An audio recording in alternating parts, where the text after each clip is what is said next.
तो वर्णन अगर मालूम पड़ जाए शरीर में गांठ है या रोग है तो प्रयास करो कि शंकर भगवान को जो बेलपत्र चढ़ती है उस बेलपत्र को जब हम चढ़ाएं तो जो दोनों पत्ती के मध्य का जो भाग होता है, हम कहेंगे आस्था चैनल वालों को कि आप उसको अवश्य दिखाएं जिससे लोगों को ज्ञात हो सके और टीवी के माध्यम से एलईडी के माध्यम से आप लोग देख सकें। 3 पत्तियां होती हैं तो मध्य में दोनों पत्ती और बीच की पत्ती के बीच में जो डंडी होती है उसको स्पर्श कर कर अपने हृदय की बात कहकर देवादिदेव महादेव को बेलपत्र समर्पित करें। डंडी का जो मुख होता है वो अशोक सुंदर की ओर होना चाहिए जब हम शिव जी को चढ़ाएं। अगर शरीर में गांठ है तो, और फिर देवादिदेव महादेव को जब हम जल समर्पित करते हैं तो जल चढ़ाते समय जल के पात्र को 5 बार रोकना पड़ता है। जया, विषहरा, शामरी बारी, दौतली, देव, और बाद में जब देव का नाम आता है तो पूरा की पूरा जल समर्पित कर दिया जाता है। उस जल को कटोरी में झेलकर घर आकर उस जल को पियो। 15 से 20 दिन बाद फिर से जांच करवाने के लिए जाओ, बाबा चाहेगा तो गांठ गलना प्रारंभ हो जाएगा। और भूलवश भी आपके शिवालय पर अगर 1 बूंद जल भी चढ़ जाए तो 12 ज्योतिर्लिंग में जो ज्योतिर्लिंग हैं सबके दर्शन का फल आपके दर्शन से प्राप्त हो जाए। बस ये भाव से भगवान ने उनको विराजमान किया। भगवान का एक स्वरूप हुआ जिसको हरिहर कहते हैं। ब्रज की रज में यमुना के तट पर, ब्रज की रज में यमुना के तट पर, यमुना के तट पर जो बालू मिल जाए, जो बालू रेत मिल जाए,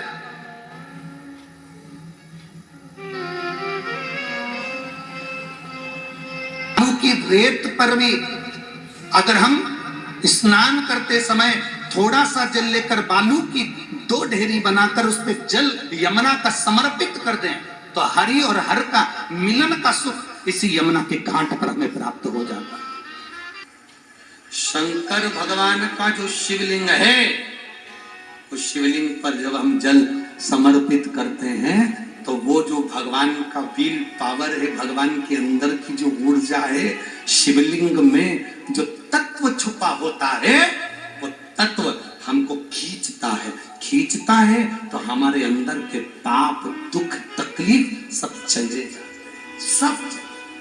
जी और मेरे जीजाओं, बहुत कम लोग होते हैं जो शिवलिंग को जान पाते हैं, बहुत कम।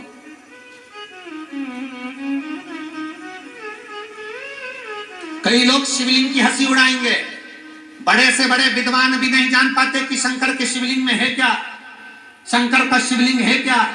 काशी के शिवलिंग में, भीमा शंकर के शिवलिंग में, केदारेश्वर के शिवलिंग में, चकलेश्वर के शिवलिंग में, भूतेश्वर के शिवलिंग में, गोपेश्वर के शिवलिंग में, त्र्यंबकेश्वर के शिवलिंग में, बैद्यनाथ के शिवलिंग में, केदारनाथ के शिवलिंग में, सोमनाथ के शिवलिंग में, मल्लिकार्जुन के शिवलिंग में, रामेश्वर के शिवलिंग में आखिर है क्या।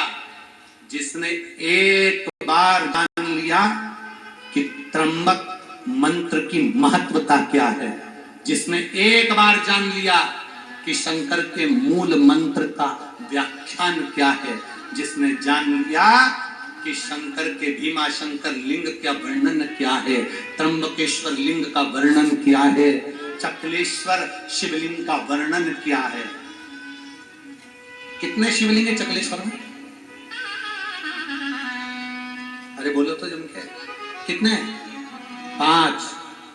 कितने शिवलिंग है? 5। गोवर्धन नाथ जी की परिक्रमा में चकलेश्वर महादेव पढ़ते 5 शिवलिंग। अब कभी विचार करा आपने कि ये 5 शिवलिंग क्यों आ गए यहां पर, किसके कहने पर आ गया? मेरे चकलेश्वर महादेव जहां विराजमान थे तो एक बार भगवान कृष्ण ने विचार किया, महादेव जी से निवेदन किया, बाबा भक्त आएंगे ब्रज की रज में दर्शन करने के लिए, उनको किसी को मथुरा जाना पड़ेगा, किसी को कामवन जाना पड़ेगा, किसी को नंदगांव जाना पड़ेगा, किसी को कहीं वृंदावन जाना पड़ेगा। एक काम करो ना, कभी कभी तुम 5 एक ही जगह इकट्ठे हो जाओ ना। जब कोई गोवर्धन की परिक्रमा करने आएगा परिक्रमा करने आएगा, बहुत आस लेकर आएगा।